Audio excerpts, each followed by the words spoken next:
Yes, if you feel like making friends in midlife is exceptionally difficult, you are correct. It is hard. Our lives shift in big ways during midlife. Our interests change. Long-term relationships end. New ones begin. Children leave the house. Careers come to a close. All of it makes developing new friendships hard. And today we're going to dive in to what's going on in midlife friendships and what to do about it. Welcome, everyone. I'm Sharri Harmel from the Extraordinary Women podcast show. We talk about issues that matter to women 50 plus on this show, women who want to design and live a fabulous next chapter. So welcome. So let's talk about friendships in midlife and beyond. First, we have all kinds of friends. We might have one or two really good friends. These are the emergency contacts on our phones. Might be your partners, might not. We also have a few close friends. These are the ones who aren't your, emergency contact list, but these are people who you get together with on a regular basis. They know a lot about your life. You know a lot about their life, and you trust them. You can be vulnerable with those people, those close friends. Then you've also got this wide net of acquaintances that you've accumulated over the years. People that you've known from all different walks of, your life, so to speak, and the different roles that you've played in your life. That we're going to talk really a lot about acquaintances, because that's the pool that actually can shrink or can grow based on your actions in midlife. And those are the kinds of people who actually end up to be close friends. You don't meet someone and immediately have them become a close friend or your best friend. Those are the kinds of things we did when we were young, right? Or, and I will talk about that later, when we are exceptionally needy. So in midlife, though, what's going on? Our social circles seem to get smaller. And first of all, our work colleagues may no longer be in our lives if our corporate careers or our professional careers have ended.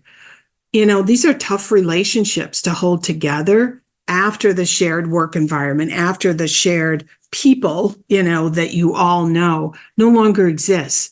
You don't want to hear all of the office gossip, so to speak, or the conversations surrounding even leadership in an office when you're no longer there. It doesn't interest you. So work colleagues start to fade away. We also no longer have connections with parents of our kids' friends. When our kids were little, we made all kinds of friends on the sides of sports fields, school events, front of the house activities, if your kids were involved in performing arts like mine were. But as our kids grew up and they went in separate directions, different directions, and they became much more independent, we have less and less contact with any of the parents of our children's friends. So that changes. And for some of you, you had couples friendships that ended, maybe due to divorce or even the passing of your partner. Couples friendships are hard to keep if the foundation of the friendship was based on what I call couplehood. I found it crazy interesting after my divorce, how my friendships shifted and changed. Some of the women that I would meet for dinner suddenly were only available for lunch. It was very interesting and maybe understandable if we stand back from it all. What does change, though, if in fact you've been widowed or divorced, is that you're suddenly faced with attending things as a solo. And let's face it, many of us would prefer to stay home rather than push ourselves to attend anything as a solo. It's much more work to attend an event as a solo than it is as a couple. After my divorce, I attended a couple of large fundraising events that I was involved in the organizations raising money. And I have to say those were the most difficult events I have ever been to, because they're not set up for solos in any way, shape, or form, unless you're working the entire time. So for many of us as solos, we have to be a little bit more choosy about what events we participate in as solos, because sometimes we'd just rather stay home. I hate to say that, but it's true. Another big shift that often happens in midlife is that you might have moved.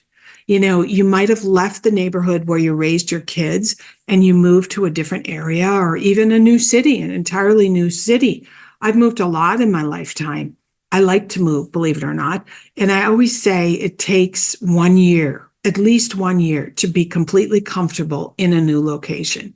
It takes that long, truly, to know where you're going to grocery shop, where are your favorite cafes or restaurants, and all the necessary things like dry cleaners and drugstores and, doctor's office, etc. It just takes a while to get into a rhythm. I call it muscle memory, but it's also like emotional memory. This is where I go for this, and where you also begin to see some of the same people. So if you've moved and suddenly find yourself in a new location, it can feel incredibly lonely at the beginning. And so part of this particular episode is talking about, okay, what do I do? What do I do if I'm in that place? And I'll have some ideas for you in just a minute. Many people in midlife also have multiple homes. I live in Boston in the United States, and I have all kinds of friends and family in Minnesota, and those are kind of bleak winter locations. And so, excuse me, many of the people who live there, who are in midlife and beyond, have homes elsewhere. They either have cabins or cottages, or they have winter homes down in where it's a warmer climate. So you're going in between two different locations, and that requires much, much more proactiveness, if you want to call it that, to get connected and stay connected with the people who are in both locations. I find even with Boston and Paris, I have to really plan out and communicate when I'm going to be where and how I can connect with the people that matter to me in those cities. All of the issues I've mentioned, though, are uniquely present in midlife. When we have careers, when we're raising children, we're much younger, we're typically partnered up in some way. We have not as much time to interact and make friends, but B, all of the situations where we can find friends are right in front of us, typically. Midlife, that suddenly changes. So what in the world do you do about the fact that your social circle has shrunk a little bit in midlife, or you've moved someplace where you know no one? Start, I want to say, by evaluating the friendships that you currently have, as well as how you are spending your time. You want to really evaluate who you spend your time with, and whether or not you actually enjoy how you're spending your time. So my first suggestion, and this is going to sound a little bit off the wall, but do a time log. Years ago, I ran a little workshop called Recapture Your Joie de Vie, and I had everyone do a time log. Initially, people were like, are you crazy? This is going to be boring. This isn't going to be interesting. This is going to be cumbersome. But the feedback from everyone I know who I've coached or was in that particular workshop that has done a time log found it to be incredibly revealing as to both how they are spending their time, but also who they're spending their time with and whether or not they needed to make some changes. Time is a really interesting commodity because we can't get more of it, right? No matter what. Elon Musk can't buy more time. Elon Musk has the exact same amount of time as you and me in one particular year. He has 7 days a week, 365 days in a year, and there's only 24 hours in a day. So a time log, even though I want to say a time log is fun to do, to really see how your days are being spent, but it's also something we rarely do because we take time for granted. We take our time for granted. We don't think about how am I spending my time. So first of all, a time log shows you how you're spending your time. And then the second part of the time log is how you feel when you're engaged in that particular activity. And we'll talk about why that's valuable. So how you spend your time. Was fascinating to everyone that I've coached is the amount of time they waste, the amount of time that they spent doing things that were kind of fun, interesting, but actually were a waste of time, like online shopping, like looking at auctions or going down this rabbit hole on social media, or, even news, keeping up with the news content and what's happening in this part of the world. We are inundated with information today about what's going on everywhere in the world, and we can let ourselves spend most of our day taking in what is happening here, what is happening there, all over the world. And that was the one thing that I think people shared with me after doing the time log was really, really interesting to them. But also they started to see how they felt after kind of spending time with people and being able to evaluate, are these people I want to get together with on a regular basis? Is this an activity I want to do on a regular basis? Midlife, honestly, is a time when just about every person I meet says, I am not going to waste my time doing things I don't enjoy anymore. And ladies, that can include people. Doing a time log helps you to identify the people who are eating up all of your energy. And that's why that second part of the time log, which is really evaluating how you feel doing that activity. Now, you don't need to do it.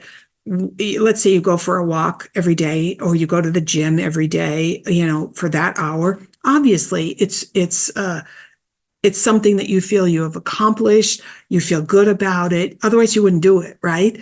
But what I'm talking about is when you're spending time with particular organizations or with particular people. It's very, very important for you and can be helpful for you to go back and say, how did it feel? If you feel drained or even sad after you do something, whether it's a book club or you went out for lunch with these people, or maybe you had a dinner party with these people, really evaluate how did that particular experience make you feel? Because our time logs shouldn't be filled with activities that are just checkoffs, right? The time logs should be filled with things that actually fuel us. And midlife is a time when we all get to kind of recalibrate our lives. And sometimes that means, we have to go in different directions from a long-term friend that we've had, or an organization that we've been involved with for a very long time. And as an example, I love my work, and I have to have projects or I drive myself and everyone around me nuts. I have no interest in playing cards. I have no interest in becoming a pickleball champion. I have no interest in going back into the fundraising arena. Been there, done that. I like my work, and therefore I have to find friends who are also busy and engaged in something that's important to them. And I have found that those I connect with the most are other women who are interested in creating a business. Maybe they're writing a book, they're renovating a home, or they've got some kind of little project that they really want to work on. So that's where I recognize that's something about myself. And that's why this is important for you to kind of check in with how you feel about things, because how you feel about participating in different things, because that will help you to understand what do you need more of and what do you need less of. So keep a log. Start by keeping a log, how you're spending your time, and you could be right down to the minute if you want to, and who you're spending time with. And then does that activity or do those people fuel you? Do they energize you? Do they make you feel like you're learning something new, as I say? Are you having, thought-provoking conversations? If not, move on. And we'll talk about how to do that, or what the signs are that you need to do that in just a minute. The second benefit of doing a time log is also to see if you are off balance in some way. For example, as I've shared on several of these episodes, my daughter left her abusive husband back about July 1st of 2023, and she has 6 very young children. She's doing amazing. And I'm so proud of her. I can't say it enough, but she needs my help. She needs anyone's help. And she truly appreciates any kind of work, or any time that I can give her and help her. And I have tried to spend about 1 week a month back in Minnesota to help her. And at first, when I returned from these trips, I was always sick. I had a cold, I had pink eye, grandkids are petri dishes of germs, let me tell you. But I was always exhausted, and it took me several days to recover from the 1 week in Minnesota. So by doing a time log, though, because I thought, what in the world is going on? Why am I coming back feeling like, I have been on a marathon?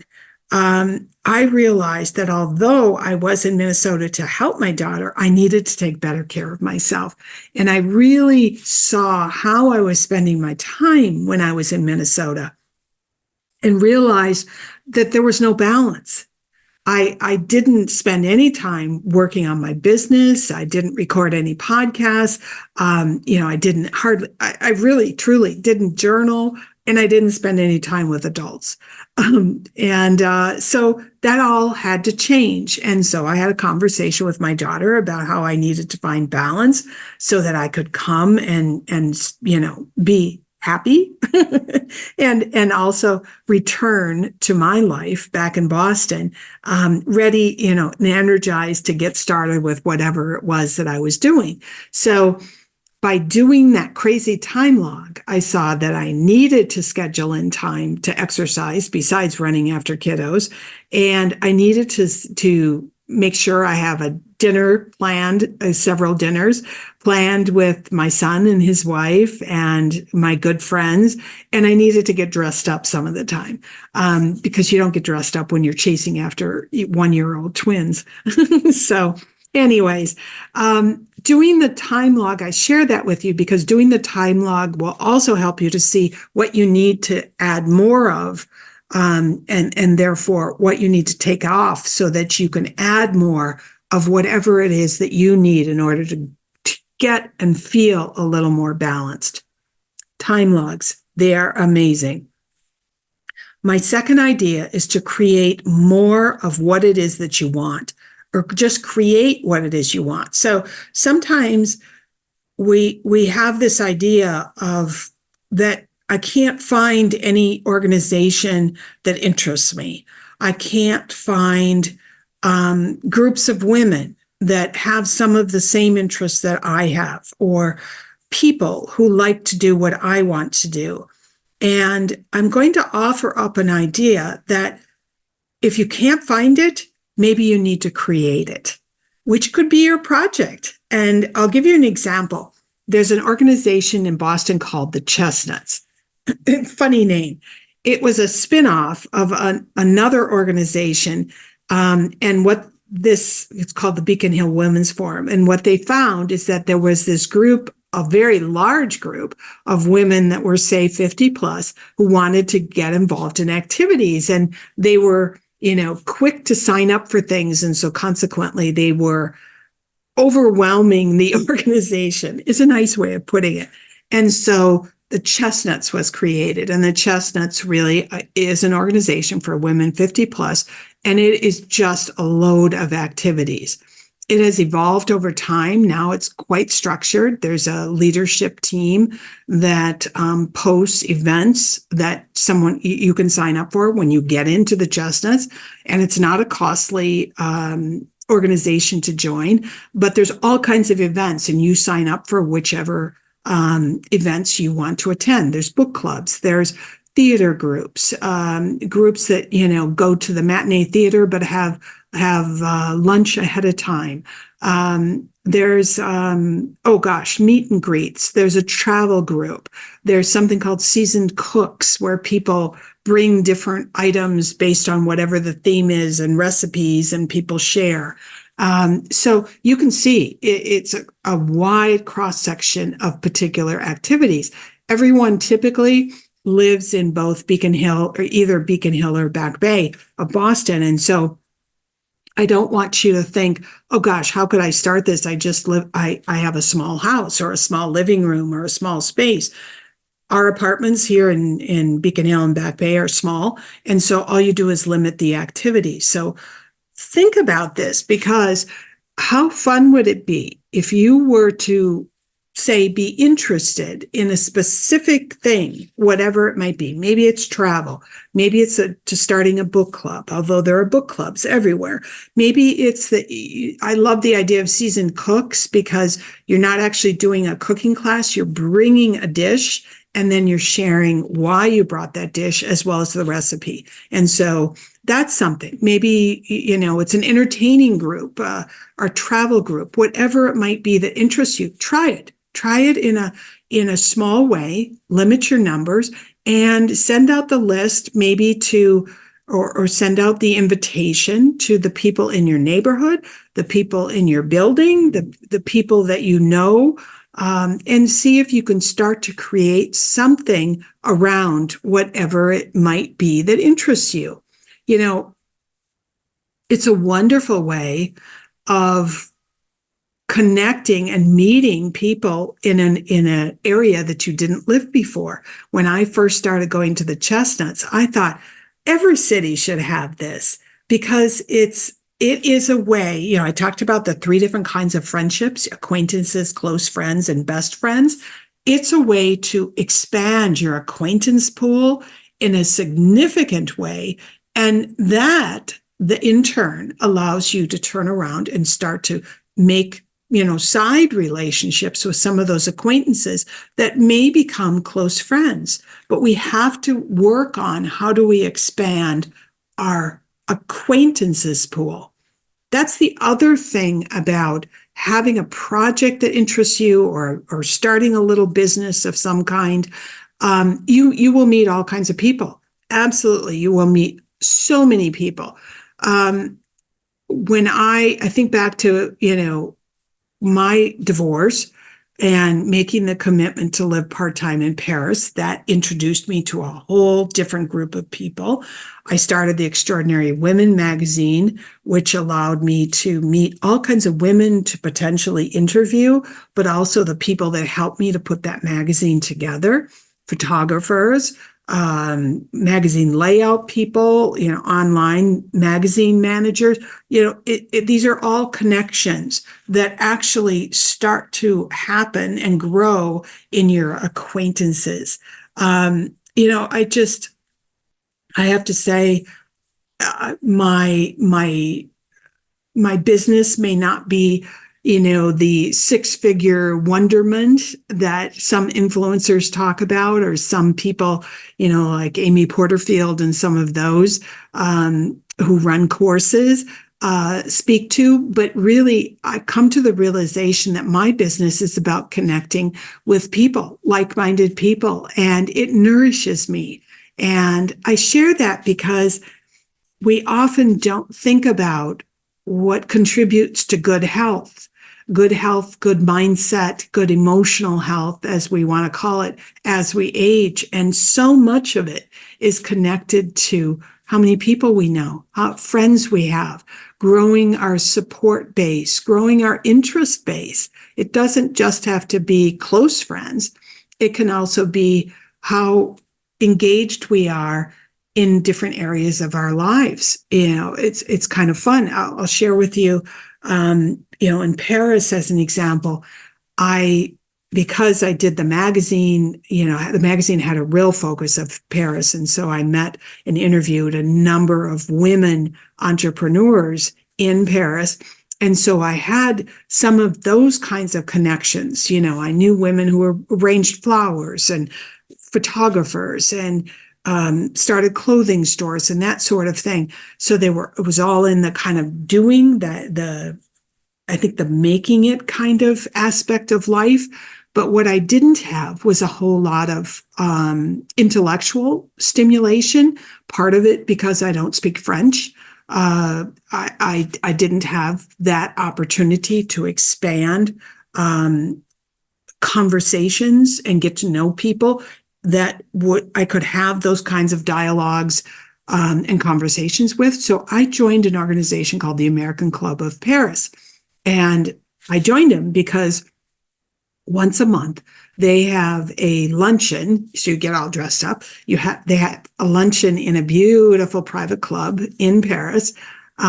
In comes a speaker, and the speaker talks about world affairs. And so consequently, I am exposed to all kinds of intellectual stimulation that I can't get in my work with, makers, so to speak, in Paris, partially because of my language hindrance. So you can see how making those kinds of connections can help to expand an area of your life or kind of your emotional life that you feel as though you need. As an example, one thing leads to another. So I'm attending a behind the scenes tour of the Institute of France in Paris in April. And after that particular private tour, we're all going to one of the attendees' apartments on the Ile Saint-Louis for an aperitif. And so now you can see how something that started out very, I want to say really, really strong acquaintances from the standpoint of sitting at lunch and listening to a speaker. Now it's moving into connections with people, over nibbles and some drinks. And suddenly I'm going to have the opportunity to learn more about people, some of the people who are attending, than I would ever have if I had just attended a luncheon. So one thing leads to another. So sit down and explore, what organizations or clubs you're currently involved in. Are you meeting the kind of people that you want to meet? Or do you need to join a different organization, another organization? I'm all for trying things out and then making the decision does this fit or does it not? I've joined a lot of organizations where I've actually left it because it wasn't a good fit, but you have to try it to know it, right? Or create something on your own, something like the chestnuts that I referenced here in Boston. Could you create a little group to get together focused on something that interests you? Because all you need is one shared interest, if you want to call it that. You made friends with the parents of your kids' friends because the shared interest was you both had children the same age. You made friends at work because you had the work environment. You had a shared environment. So think about what interests you and how you could put together a group of people that have some of the same interests. Now, the other piece that I want to mention and talk about, and I alluded to this earlier, is that sometimes we spend time with people who don't fuel us because it's habit. It's something we've done for a period of time. We might have had a particular friend for a long time, but it no longer fuels you. In fact, it drains you. And that most likely means that you need to end a friendship or wind it down. And that can be hard. What I want to share with you, because this was hard for me to accept, is that sometimes there are what I call friends for a season. Those types of friendships happen and exist because of a particular season in your life. And when that season ends, you need to move on. And your time log and even your journal will help you to see, do you have some of those kinds of relationships going on? When I first landed in Paris and fell in love with Paris, I was a needy person. It was post-divorce. I was estranged from my daughter. I was trying to figure out what I was going to do with the rest of my life. I had been married for a very long time. I was needy, and I met a woman who still lives in Paris. And I think we connected immediately because we thought we had some of the shared interests, but mostly, and when we're needy, we often use friends almost like pseudo therapists, right? They listen to all of our problems and they support us. And when they're going through traumatic life events, we're doing the same for them. But sometimes they're not healthy relationships. And what I learned is, as I looked at my journal, because this was over a period of a few years, here I come in needy. I got reasonably healthy. And then this particular friend had something happen in her life that was very traumatic. So she became needy. So I supported her. And then COVID happened. And quite frankly, we were all a little bit needy during COVID, weren't we? So what was interesting, though, is that when COVID ended and when I could travel once again and we got together, I think we both realized that the friendship was not what we thought it was. It was maybe no longer needed.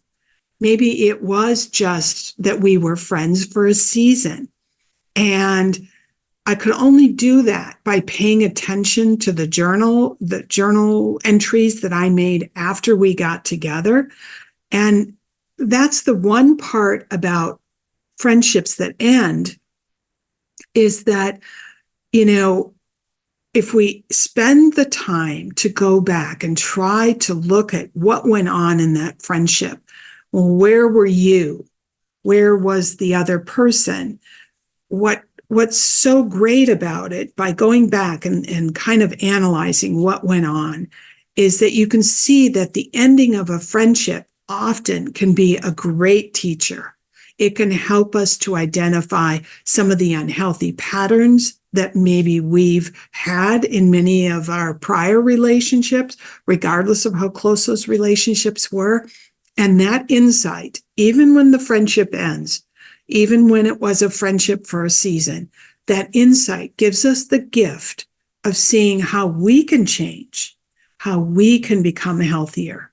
So when you do your time log and you start to check in with those friendships that are starting to wind down, are not energizing you, are actually upsetting you or draining you, I want you to not look at it as a death of sorts. I want you to look at it as an opportunity.